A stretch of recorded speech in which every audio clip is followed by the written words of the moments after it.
Nagkaroon ng significant transformation ang Intramuros, Manila. Ginawang walkable, friendly na itong Main Street. Ito po yung General Luna. Ito yung main artery ng Intramuros, ang tinatawag nilang pedestrian only. No more cars. Mas makakarating yung mga tao dito sa ibang lugar nang walang sagabal, kundi ito yung natural way na pagpasyal dito sa Intramuros, Manila. Dito matatagpuan din ang ilang mga major landmarks tulad ng San Agustin Church, Manila Cathedral, at iba pa. Alright guys, so nandito na tayo sa Cabildo Street. So dito tayo sa Intramuros sa Manila. So ito kabayan, naalala nyo itong lugar na to. Ito yung nasunugan, no? At unting-unting inaayos ko yung mga bahay dito. Mas matibay na dati kasi yung iba dito gawa sa kahoy. Ayan. So kwanto, dito malapit sa intersection Cabildo at saka corner Real Street.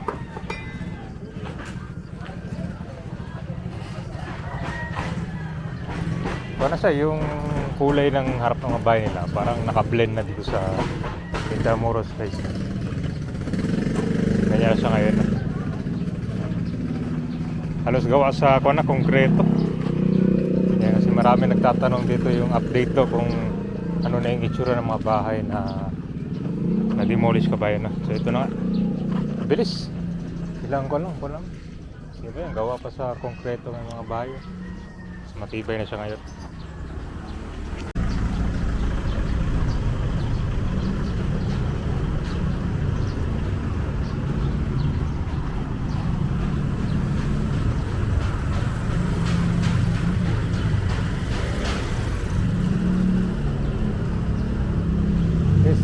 Cervantes. Ito pinaka-instagramable guys. Casa Manila.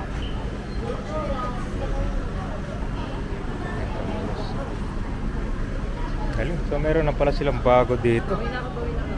Ito yata yung bike ko. Galing. Rent a bike.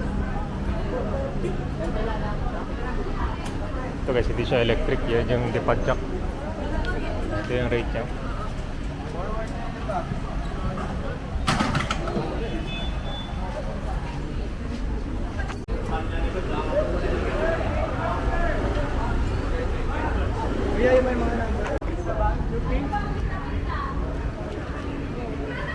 So maganda nitong bike guys. Meron siyang 2-seater, no? Para, yan, maganda at least para maiikot nyo yung Intramuros, diba? Ganda ang design niya guys, oh.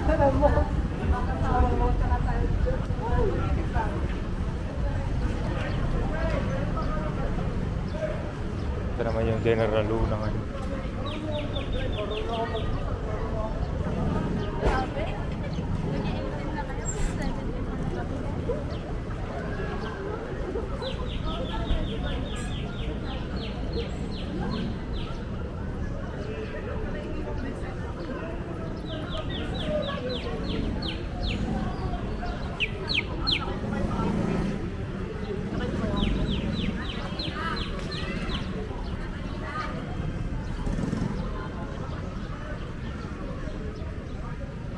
Ganda ng tingnan kabayan, na? Oh? Nagkakatotoo na naging pedestrian friendly walkway yung General Luna. Tapos yung mga naghahanap naman ng electric scooter, meron din sila dito. Actually, maganda talaga ito guys. Kung nakamasyal ka dito, pwede din kayo magdala ng bike eh. Tapos hanap na lang kayo ng parking.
Titignan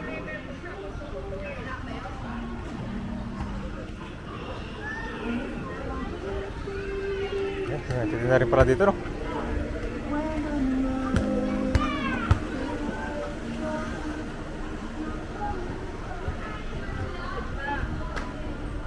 Ayan guys, ano tayo ito? Presko yung kalsado.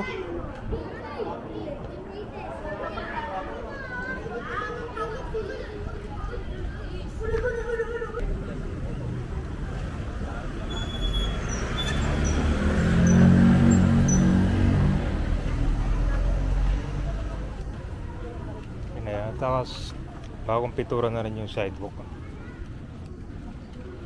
Sana nag-improve siya. Yung gutter, tapos tinanggal yung mga obstruction dito. Actually hindi na kailangan kasi pedestrian friendly walkway na rin itong gitna Maganda rin mag-jogging dito. Ang ganda guys, buhay na buhay ulit.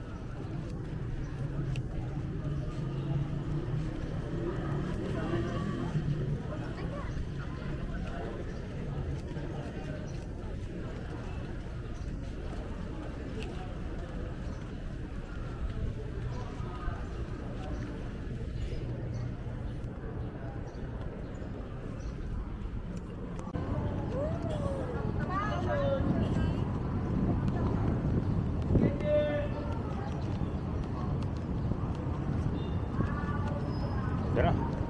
Ito, diretso papunta ang kuha na to sa Rizal Park. Ito na yung Moralia Street.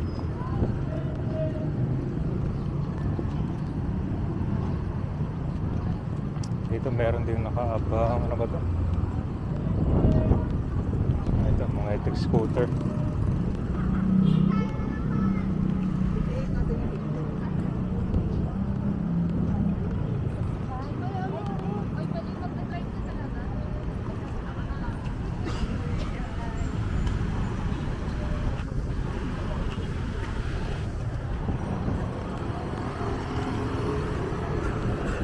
Moralia Street.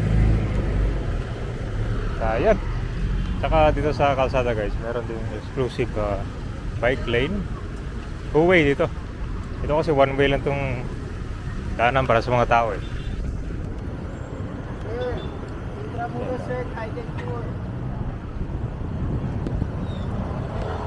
Yan, ito nakakulay-pula. Yan yung daanan ng mga tao.